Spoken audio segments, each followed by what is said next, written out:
Hey everyone, it's Ricky here at Clausen's Greenhouse, and today I'm going to be doing some tutorials for some red, white, and blue planters. I've got 3 different ones that we're going to do together today. I've got 2 that are good for full sun and 1 that is good for a shadier option. I'm going to start with one of the full sun ones. This is what I've got here in front of me in these nice beautiful black pots. In this one, I'm going to be doing the classic red zonal geranium. This one is Tango Deep Red, nice and bright, so that's going to be my red. I've got the classic spike here in the back for my thriller in this one. I'm going to be using the thriller filler spiller method like I typically do. A nice filler that I have here is the Hotspot Sky Blue Lobelia. Lobelia is one of those few true blue options in flowers. Blue is kind of tricky for some reason in the flower world, so I love using Lobelia as a true blue and red, white, and blue options. And then my spiller, kind of fills and spills, dual purpose here, is just the classic Calibrachoa in white. So I'm going to go ahead and get started. I'm going to be working kind of back to front as if you're viewing it just from the front. So I'm actually going to start here with this Calitastic white Calibrachoa that's going to spill over the front of the pot. Now the pot that I have here, all of the ones that I have are pre-watered. And we add some Osmocote, which is that slow release fertilizer that we have here at the greenhouse. And you may have heard me say this before, but we still recommend giving a water-soluble fertilizer on top of that as well. At this stage in the season, we don't necessarily need to be teasing the roots, so I'm just going to leave them alone. If they're super root bound, then I would, but these ones are not bad at all. I'm going to just kind of cover up the root systems here and keep going. And typically I would put like the geraniums more towards the center, but I'm going to do 2 on the side and keep the blue lobelia in the center of this one so it can kind of spread throughout the entire container. Now what I'm doing on this geranium here is I'm just taking off any browning leaves that are sitting underneath. Just cleaning it up just a little bit so we don't get, so we're not inviting any mold or disease in, and just cleaning it up. Now I'm going to pop this out and put it on this other side. And I like to keep the tags just off to the side, and then when I'm done I will typically just place the tags towards the back so you know from year to year like what was in your container, or if you choose to come purchase this one, then you know exactly which varieties it was in case you want to duplicate it or do it again next year. Now I'm adding the blue lobelia. So pretty, I love it. And yeah, like I said, my hope is that this will just kind of fill in the middle. And last, I'm just adding this classic Dracaena spike to add some height towards the back.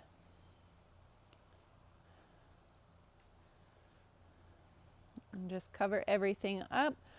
Once I'm done with this video today, I think I will need a little bit of extra soil, so I'll come back through and add that towards the back. But here we are. This is the first one, all said and done. This one is good for full sun and perfect for Memorial Day weekend and the 250th celebration of the United States this summer. So red, white, and blue is definitely going to be a popular option. Slide that one off to the side here. I'm going to go ahead and skip over here now to our shade option. For our shade option here, I went with the spike again for some height. I've got some red nonstop begonias on each side. This blue one in the front is a blue Turina, which will spill beautifully down the front of this container, which I love. This one's pretty close to a true blue. And then in the back here, I have a white Brawilla, which is good for the shade. And we also do carry this blue one of the Brawilla as well. I'm not going to use it, but I just wanted to show it to you. We have it in white and blue. So if you wanted to add this to a red, white, and blue pot, this would be a really nice one to add as well. But I'm going to stick with the white since I have the Tarina for the front that will be blue. Okay. So I'm going to start with the Tarina in the front.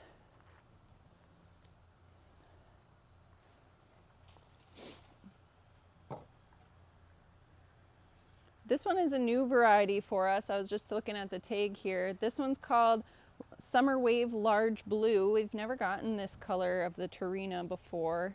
And I like it because it is pretty darn close to a true blue. And I love that they spill over the edge. I use this one a bit in hanging baskets for some shadier options. I really like that one. All right, now on either side here, I'm using a Nonstop Red Tuberous Begonia. Look at how gorgeous this is, you guys. They look like roses. Begonias are great. I feel like they're just so easy to care for. They're typically pretty easy on the watering side of things. They don't like too much water. So if you're one that tends to forget sometimes for watering, begonias are a great option.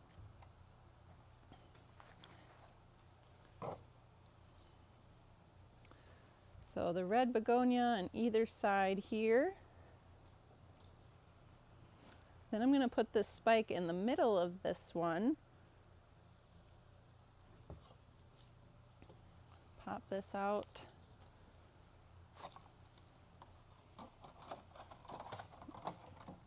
Gets kind of messy, but that's okay. That's half the fun. So I'm going to set this one in the center. I just love, you can't go wrong with the classic spike. The next one that I have coming up is different. So I don't have a spike in the third option that I'll be doing here next. So I really enjoy the foliage and playing around with the different options in containers. And lastly here, I'm putting the Proven Winners Brawilla. This one's called Endless Flirtation.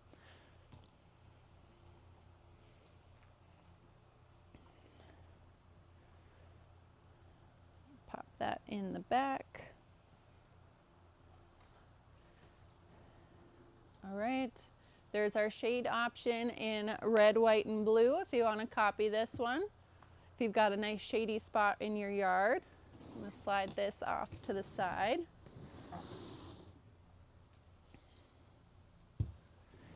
And here's another sun option that we have here to do today. This one includes some wave petunias and a red verbena. So what I've got here is the Easy Wave Blue Petunia. I've got the Easy Wave White Petunia. And I love the Easy Wave series. It's definitely my favorite of the waves. Because it's going to give a mounding and semi-trailing habit where it's not going to totally overtake this pot. It's just going to kind of fill up the sides, spill over a little bit. I love it in hanging baskets. I just find that they're a little bit more tidy and good for containers. Next up I have a red verbena. This is the Lanai Red Trailing Verbena. You can already see how it's going to trail, but I love how vibrant the red blossoms are, and it's just going to kind of work its way throughout the entire container, which I really like. And the last one that I'm adding here for our foliage is kind of like our thriller is the Dwarf Papyrus, the Little Prince. And I wanted to add this one to this container because the ends I kind of thought looked like little fireworks, which I think is kind of cool and pretty fitting for a red, white, and blue container. So I love this one. It's just kind of fun and adds different texture to the container also. I've actually used this in a container, I think it was 2 years ago. And I kept it just like right outside the flower farm.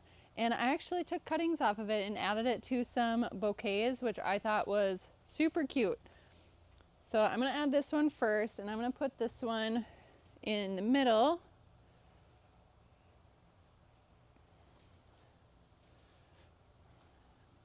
I'm kind of thinking this one, maybe you'll see from all sides, and then I'm just going to put the rest of them all the way around, and hopefully they'll kind of work their way together as they start to grow.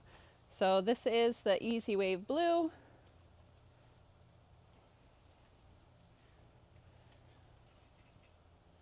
Pop that one in there.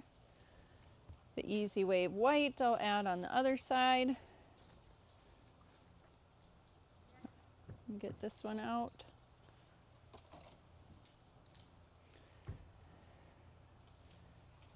Pop that one in there. And I'm going to put this red verbena towards the back. And after the video too, I might maybe see if I can kind of work some of these longer side stems here on the verbena, kind of already work it through, see if I can kind of guide it in there, kind of through the tut there, tut grass, the Little Prince. This is, yeah, the papyrus tut grass, like I was talking about. We have it in a Proven Winners variety too. We've got the Prince tut, and then we also have the King tut, where the King tut gets absolutely huge, like 4 or 5 feet tall. It's massive. But we also have the Prince tut, which is really nice for in containers. And yeah, this one's in that same family, but just not the Proven Winners brand specifically. But there we go. That's our last red, white, and blue container for today. I'm going to finish these up after I'm done with the video, and I'm going to be setting them out for sale. So if you really liked one of these, stop by the greenhouse. We're open every day from 9 to 7. So take care.